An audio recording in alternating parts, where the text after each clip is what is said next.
I've got a story in 3 parts for you today. It's the story of how damn cold it is outside. You know it because you're living it. The whole continent is frozen. You know the stats that it was colder in Winnipeg last week than it was on the surface of the planet Mars. That's a fact. All I can say is thank God for fossil fuels. If you want to know what Canada would be like in a Greenpeace utopia without oil or gas or coal, just think of the Toronto ice storm that knocked out electricity for a few days. And add in no cars, no planes. It's record-setting cold. New York just broke a 118-year-old record for coldness. There are Arctic birds being spotted in Florida. And of course, the same people who tell you that every hot summer day is more proof of global warming, man-made global warming, mind you, they're so busy saying, pay no attention to the frostbite on your fingers. Believe us that the world is burning up. Let me break this story in 3. Part 1 is the story of the Ship of Fools. An Australian global warming professor named Chris Turney, who also happens to be an investor in a carbon capture scheme, decided to set sail last month to Antarctica to retrace the route taken 101 years ago by the explorer Douglas Mawson. A century ago, Mawson led a ship from Australia to Commonwealth Bay in Antarctica, where his crew spent 2 years mapping the icy continent. He barely made it back alive. Several of his team didn't. Turney's goal was to follow the same route as Mawson and prove to the world how it is all warmer now. It was a PR mission and a bit of a global warming activist tourist cruise. He rented a Russian ship called the Akademik Shukalsky and packed it with tourists, environmentalist reporters, an Australian Green Party senator, and even Turney's wife and kids came along. It was a party, literally, Christmas parties, drinking parties, secret Santa parties, even some salsa dancing. Adventure tourists paid $8,000 and up to come along, 54 passengers. Plus the crew. Of course, Australian taxpayers covered the majority of the $1.5 million adventure, and it was all going so well. With Turney blogging up a storm and doing media interviews by satellite about global warming, but then the ship got stuck in pack ice in the middle of the Antarctic summer, 70 kilometers further out to sea than the coastline where Mawson had landed 101 years ago. The PR expedition to chart the disappearance of Antarctic ice became stuck in Antarctic ice. They couldn't move. And it kept getting worse. Ice was forming around the ship by the hour, locking it in deeper and deeper, freezing so fast that soon the ice went all the way out to the horizon within days. Now, they say the definition of a fanatic is someone who can't change his mind and won't change the subject. So to Turney, this ice prison was just more proof the global warming was indeed happening. Here's what he wrote about it. No baloney. He actually said, sea ice is disappearing due to climate change, but here ice is building up. So Turney was confident the Antarctic ice would be gone, that he didn't even charter a real icebreaker for this mission. His ship was merely ice hardened, they say. Even though measurements all year showed that Antarctic ice extended a whopping 29% further out to sea than normal. 101 years ago, Mawson made it out alive, but not the 2 companions with whom he adventured inland. One fell in a crevasse, falling down with the food and sled dogs with them. The other starved, froze, went mad, bit off his own finger, and then died. Mawson walked the last 100 miles to the shore alone and was so emaciated and frostbitten his crew didn't recognize him. Now, Turney may have been willing to brazen it out like that, but the ship's Russian crew had enough a week or 2 ago. They put out a distress signal, SOS. Soon, French, Chinese, and Australian icebreakers steamed over to help them. Even though they could not penetrate the thick ice, so, even though they were real icebreakers. So a Chinese helicopter had to fly back and forth, lifting Turney and his celebrity tourists to the Australian icebreakers. Those 3 icebreakers had been doing real important work supporting real research scientists in Antarctica, but the International Convention for Safety of Life at Sea requires any nearby vessel to immediately respond to an SOS. Now the Chinese icebreaker that went to help them is stuck. And an American icebreaker has to come now to help them all out. Turney, in other words, Australian taxpayers, will likely be sent the multi-million-dollar rescue bill. That's part 1 of the story. A global warming fanatic who believed his own press releases rather than his lying eyes, who would have died in the ice and had his whole family die and passengers die with him too if he weren't saved from his own stupidity. Part one. Part two in this story happened just yesterday in Vancouver. It's the only place in Canada that's not frozen solid right now. The Prime Minister was out there to speak to a business lunch, and a couple of protesters impersonated hotel waitstaff and got right up to the PM and pulled out signs protesting, you guessed it, all this global warming. Here, take a look. But first, I'd like to take a minute and have some folks come to the stage. Now, first thing that comes to my mind, of course, is that the RCMP need to do a new security audit of their protection for the Prime Minister. I mean, these two inarticulate, barely literate protesters may be of no harm to anyone but themselves, but what about a true eco-terrorist who might have done something violent to the PM, not just hold up a sign?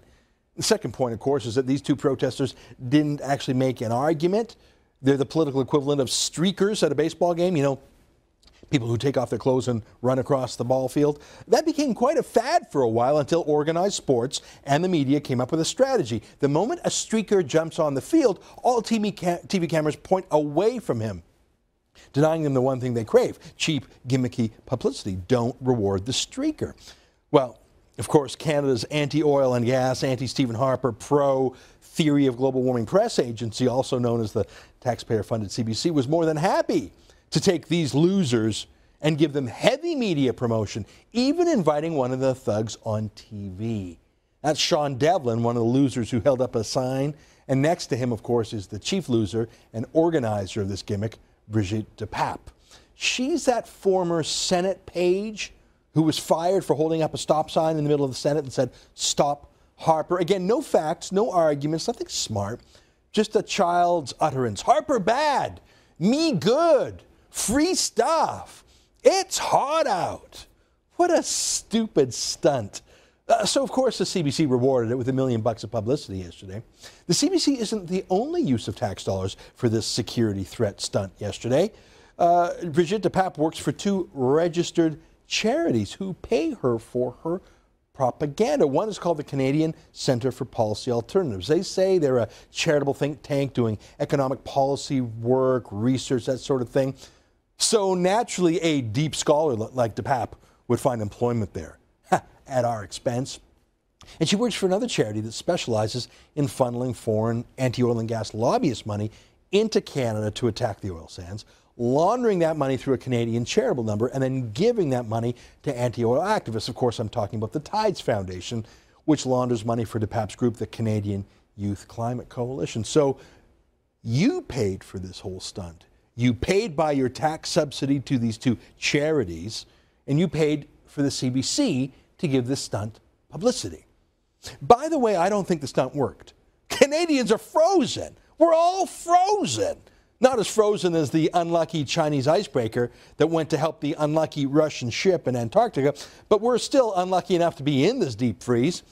I think it'll take a bit more than some bumper sticker slogans held up by some scofflaws who sneak past the Prime Minister's security to convince people that the world is in fact warming up, especially when the UN's climate science authority, called the IPCC, says there actually hasn't been any measurable global warming from any cause, natural or man-made, since 1998.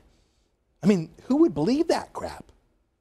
Well, this guy would. Climate change is a fundamental issue that we're dealing with, both nationally and internationally. It is one of the most pressing issues that we're facing. We're seeing the impacts, the effects of climate change. With climate change comes extreme weather events. We saw that through the floods in southern Alberta. We're now seeing that with the ice storms in Kitchener-Waterloo and Toronto, with the extreme cold across the country. And Evan, you know, last year I was in Africa 3 times. I know what our government is doing internationally with respect to climate change, with respect to international development. We are funding international development programs that have specific climate change and climate change mitigation components.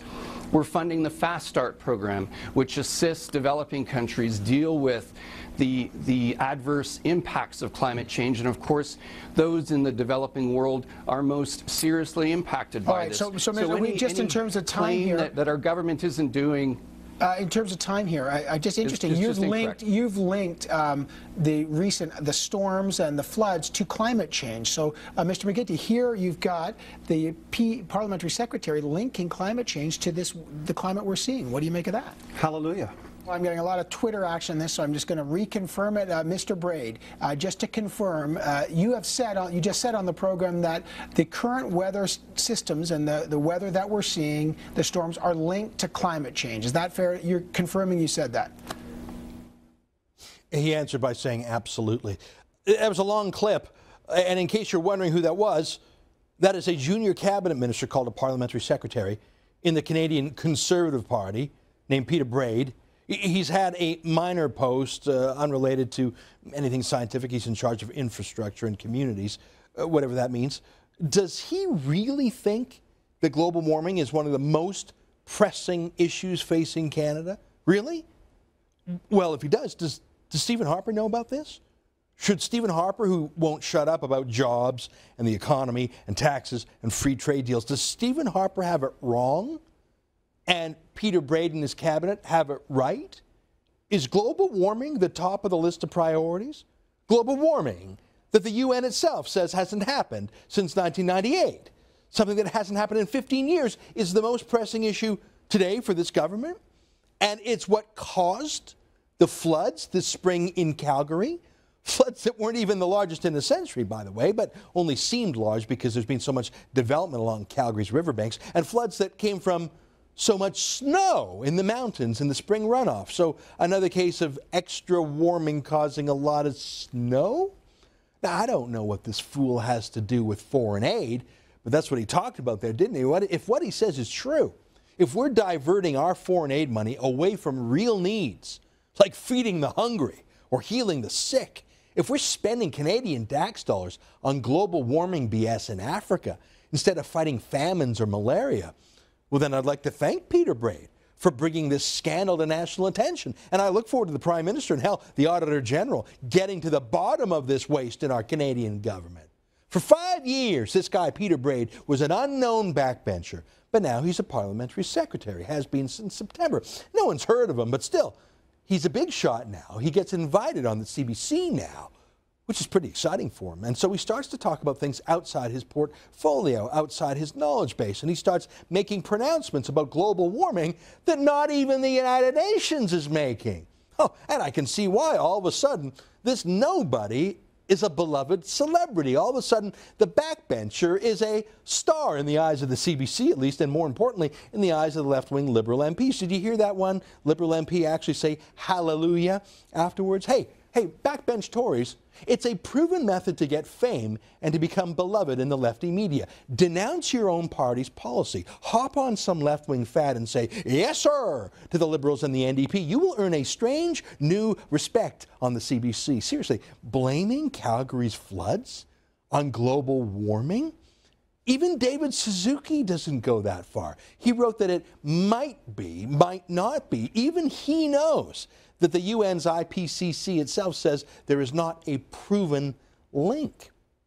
In fact, tornadoes, fires, extreme heat waves, hurricanes are all at a low ebb. They're just not happening, Peter.